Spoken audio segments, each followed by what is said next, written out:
Bine ați venit, dragilor din Zodia Fecioară, oriunde v-ați afla în această lume.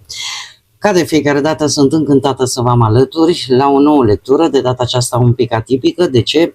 Nu am lipsit din motive strict medicale și nu am putut face pentru săptămâna întreagă, așa că vom face pentru perioada cuprinsă între 8 până pe 12 iulie. Așa că, dragilor, toți cei care aveți nu doar Soarele, ci și Luna, Venus sau poate Ascendentul în Zodia Fecioară, această lectură este de asemenea și pentru voi. Ca de fiecare dată vă readuc aminte, este totuși o lectură general colectivă, așa că vă rog să luați decât ceea ce va rezona cu voi.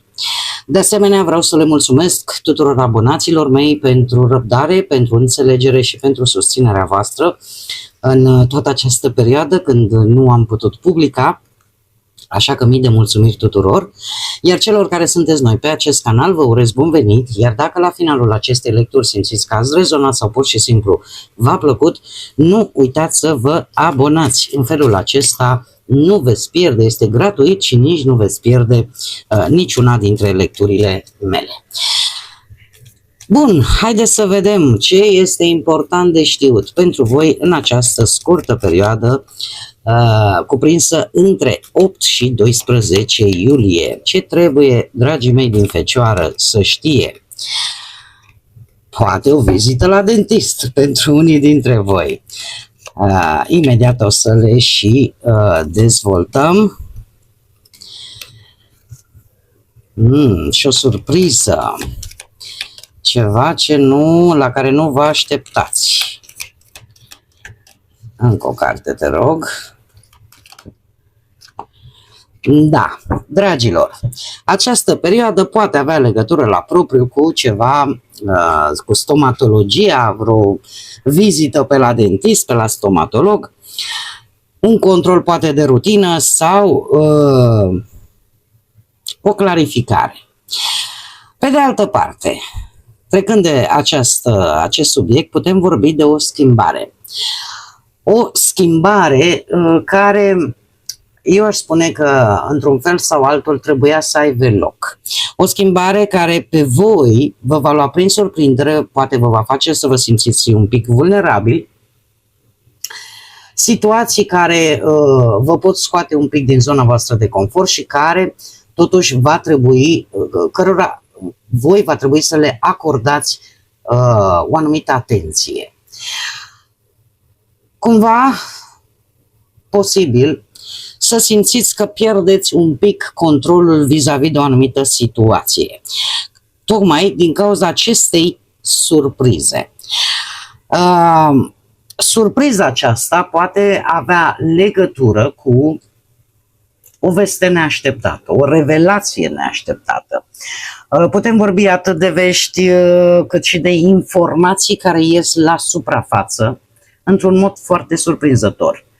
Aș spune că ceva apare brusc, o noutate care apare brusc și care poate reprezenta pentru unii dintre voi anumite secrete care ies la iveală, chiar și anumite lucruri sau situații care se dezvăluie fără să te avertizeze. Ce înseamnă pentru voi acest lucru? Avem rechinul, înseamnă că se activează instinctul de supraviețuire, începeți să vă dați seama de fapt că trebuie să vă concentrați un pic mai mult, că trebuie să fiți un pic mai vigilenți, un pic mai hotărâți, mai ales dacă aveți un anumit scop de atins. Pe de altă parte, rechinul este simbolul forței, al perseverenței, al strategiei și al instinctului. Instinctului, așa cum am mai spus, de supraviețuire. Poate indica nevoia ca voi să rămâneți mult mai concentrați pe un anumit obiectiv, să acționați cu mai multă hotărâre sau să vă uitați un pic în jurul vostru, pentru că e posibil ca o persoană din anturajul vostru să se comporte un pic mai suspect, așa. Da? Poate chiar mai provocator. Așa că toate aceste lucruri la un loc, cer ca voi să fiți vigilenți, totuși să nu vă pierdeți curajul, să nu vă pierdeți puterea interioară în fața acestei situații total neașteptate. Haideți să vedem ce ne spune tarotul. Ce vine pentru dragii mei din Fecioară în perioada 8-12 iulie. Atât pe plan profesional, financiar sau sentimental. Să vedem.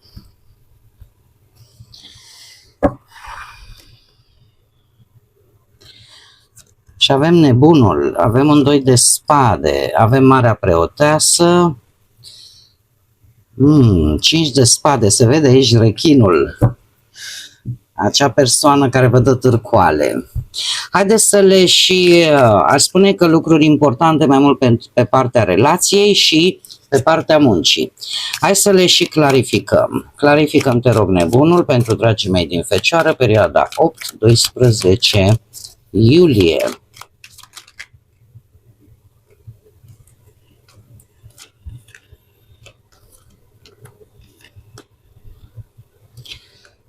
Interesant.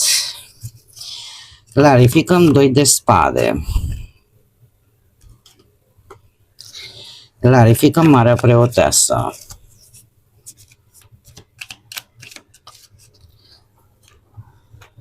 Clarificăm 5 de spade.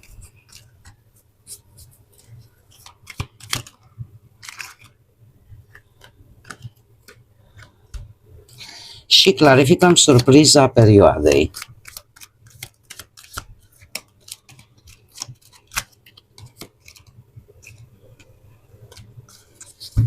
Bun. Haideți să vedem. Pe partea asta muncii avem nebunul. Avem nebunul care provine de la un 5 de cupe și o regină de cupe. Zodii de apă, rac, pești, scorpion, iar nebunul e reprezentat de zodia Vărsător.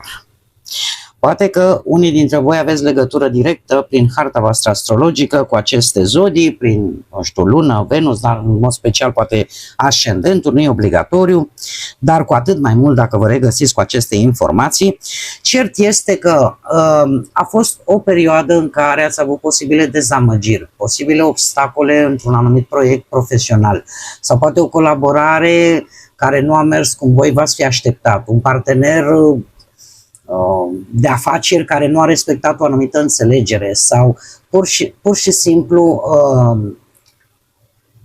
ați învățat, poate, pe calea aia cea mai grea, să priviți ceea ce puteți salva și să deprindeți o lecție importantă dintr-o situație complicată de dezamăgire, aș spune, prin care voi ați trecut din punctul ăsta de vedere al muncii. Această regină de cupe, aș spune că v-ați implicat poate într-un proiect care implică foarte mult relațiile cu oamenii, comunicarea cu ei. Poate că pentru voi a fost ceva nou din punct de vedere profesional. Faptul că poate vă ocupați de managementul unei echipe, de consiliere, de un proiect creativ, sau poate pur și simplu, dacă nu vorbim de aceste meserii, ați luat o decizie, ghidați mai mult de intuiția voastră, de ce vă spunea vouă sufletul și de o înțelegere foarte profundă a unei anumite situații. De ce? Mergând pe proverbul ăla, tot pățitul-i priceput, v-ați asumat foarte temeinic lecția prin care ați trecut, iar în acest moment cu nebunul aici spune că nu este un început nebunesc, un început la care voi să nu fiți atenți la ce riscuri vă expuneți, este un nou început matur, este un nou început în care știți ce vă asumați, știți ce riscuri pot exista, le luați în calcul și eu aș spune că chiar dacă este ceva neobișnuit, poate, Sunteți hotărâți să începeți să aveți acest nou început, dar într-o variantă nu nebunească, așa cum ar putea suna, ci într-o variantă cât mai matură, cât mai atentă și prin asumarea unor riscuri cât mai mici. Da? Este un nou început promițător pentru voi în primă fază, datorită faptului că v-ați asumat o lecție, știți ce aveți de făcut și acționați cu mai multă maturitate. Un lucru esențial și foarte important se pare pentru unii dintre voi, pentru cei care vă regăsiți cu aceste informații. Pe partea bănuților, avem un 2 de spade, provine de la un 7 de bâte. Aș spune că ați avut perioada în care ați încercat să vă protejați pe cât posibil o anumită resursă de bani. O perioadă în care ați fost foarte atenți la ce cheltuiți, la ce negociați, ce contracte semnați financiare sau ați încercat, dacă aveți proprie afacere, să mențineți profitul ăla pe care îl aveți. Asta nu a fost ușor pentru voi, a fost o luptă permanentă pentru a menține ceea ce deja aveți sau chiar să și creșteți un pic, să aveți un câștig de bănuți. Vă aflați în situația în care doiul de spade totuși își face simțită prezența și ne arată o indecizie legată de bani. O indecizie legată de o anumită sumă de bani care vă ține așa, și în căruță și în tăleguță. Cumva parcă nu știți dacă să faceți o investiție, să o amânați sau poate că trebuie să luați o decizie financiară. Dar cumva evitați să vă uitați clar la situația banilor. Aș spune că sunteți un pic blocați. Sunteți un pic blocați, de ce? Pentru că eu aș spune șaptele ăsta de bâte, tocmai pentru că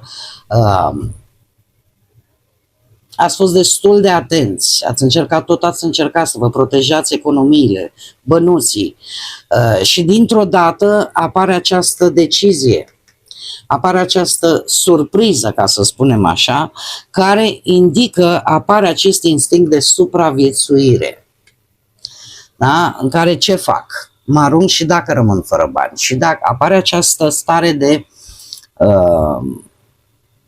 de blocaj până la urmă. O stare de blocaj. Eu aș spune că e ceva care totuși vă refuzați să vedeți. E ceva care vă face să ignorați o anumită situație financiară. Și asta chiar vă poate bloca în luarea acestei decizii. Pe partea relațională avem Marea Preoteasă, care vine de la un alt arcan major, îndrăgostiții. Avem aici Zodia Gemeni.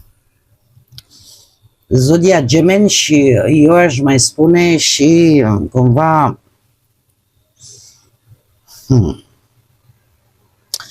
posibil Zodia Rac. Nu știu dacă vă spune ceva sau nu. Dar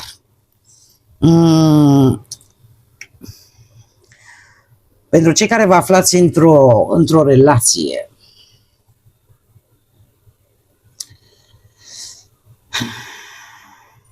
eu aș zice că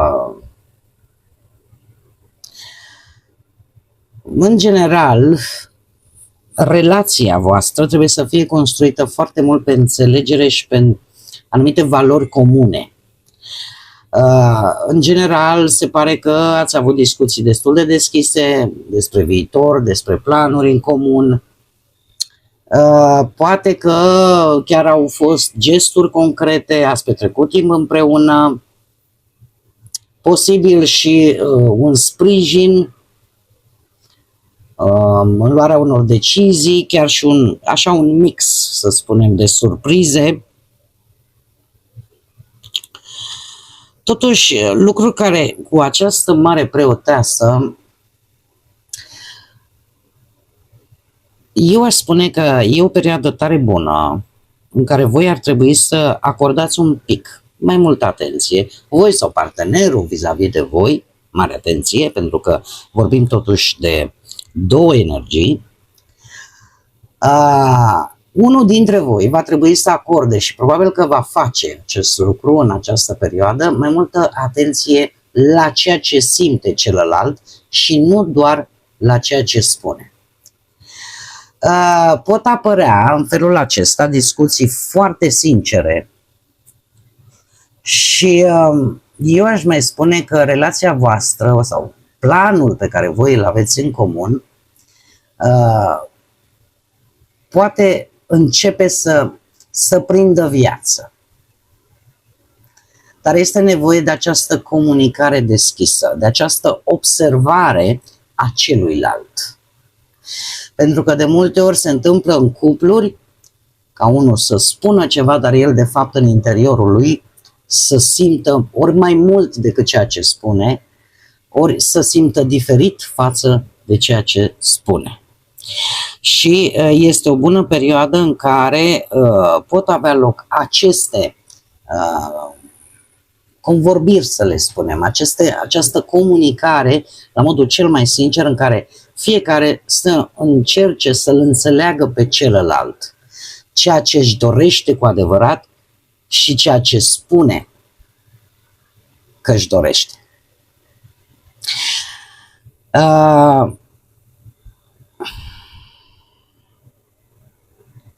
Tind să cred, pentru cei care vă aflați într-o relație, că totuși sunt lucruri care se simt, dar nu se comunică.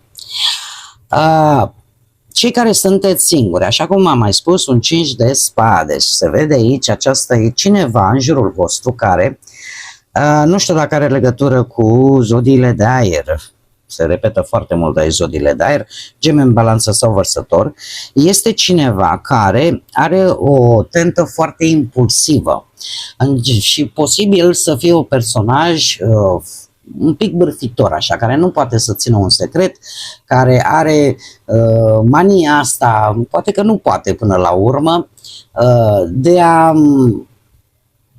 duce vorba așa, dintr-o parte în alta. Cavalerul de spade indică această impulsivitate, mare atenție, poate că e chiar la voi această impulsivitate dacă aveți și, nu știu, un ascendent, lună, Venus pe zodii de aer, Gemeni, Balanță sau Vărsător, posibil și acest lucru. De ce spun? Toate aceste vorbe duse de la stânga la dreapta vă pot crea, pentru cei singuri, o stare de conflict cu cineva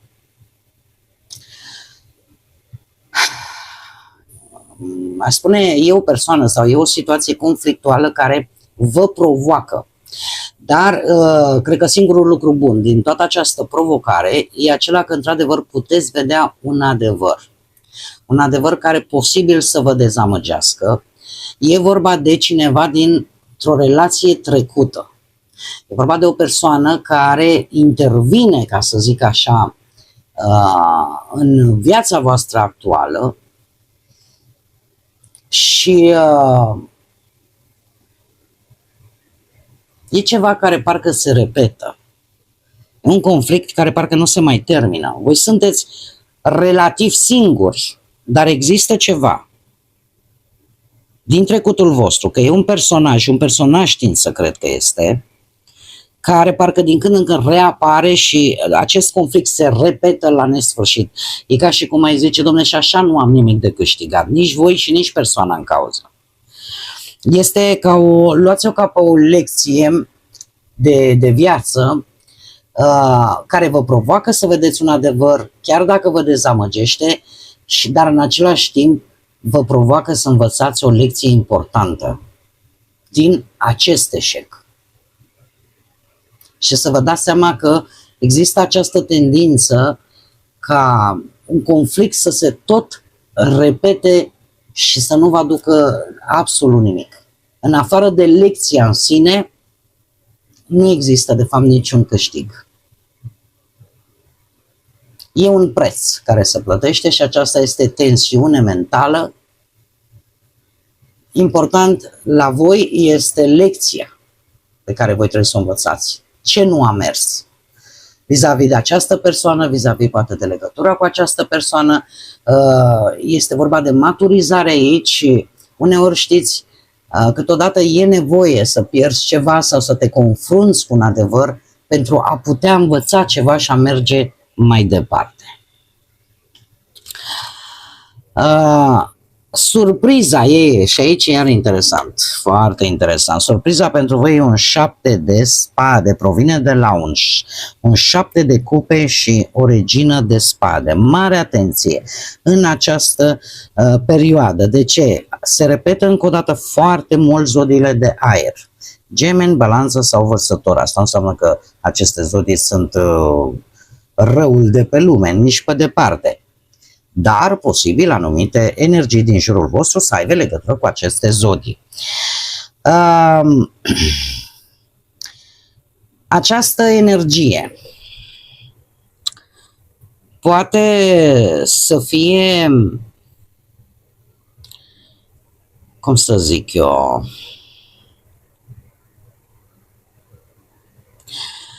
cineva care, nu știu dacă te îndeamnă să faci o alegere care îți prezintă o ofertă foarte glamuroasă, foarte strălucitoare, dar care duce la un 7 de spade, duce la o manipulare, la o hoție, la o pierdere. După cum bine vedem, pot surveni întâmplări neașteptate, situații neașteptate în care voi va trebui să vă activați acel instinct de supraviețuire. Ce înseamnă asta?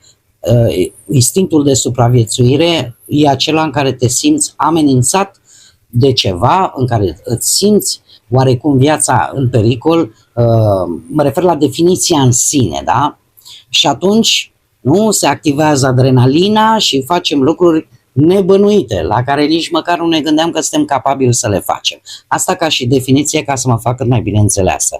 În cazul nostru, există posibilitatea ca voi să fiți precauți. Există posibilitatea ca voi să aplicați o strategie și să evitați cel puțin, dacă nu total, cel puțin parțial, această manipulare, această pierdere, această hoție, să-i spunem așa, da? Aveți grijă pentru că există alegeri riscante, trebuie să fiți mai discreți, trebuie să arătați o anumită tactică. Cineva, chiar dacă va încerca să vă înșele, voi trebuie să fiți, cum să spun eu, cât mai precauți posibil și să fiți cât mai atenți, pentru că nu totul este ceea ce pare a fi. Asta nu înseamnă că trebuie să evitați responsabilitatea, asta nu înseamnă neapărat că trebuie să gândiți doar negativ, doar că trebuie să vă folosiți inteligența, discernământul, să vă folosiți strategia de a aborda lucrurile în așa fel încât să evitați problemele și să luați deciziile cele mai corecte. Mergem mai departe și haideți să vedem și care este mesajul pentru voi, pentru această perioadă, dragilor din Fecioară. Un mesaj, ia să vedem că avem chiar două. Avem așa numărul 1, 10 și se repetă de 2 ori 1, care posibil să aibă o anumită importanță pentru voi. Avem odată prietenie în care voi se pare că veți avea nevoie de nu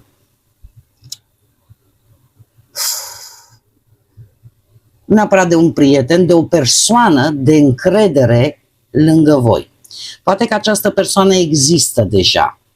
Poate că această persoană e lângă voi de multă vreme și a fost lângă voi atunci când vouă v-a fost mai greu. Adică a arătat ideea asta de prietenie în adevăratul sens al cuvântului.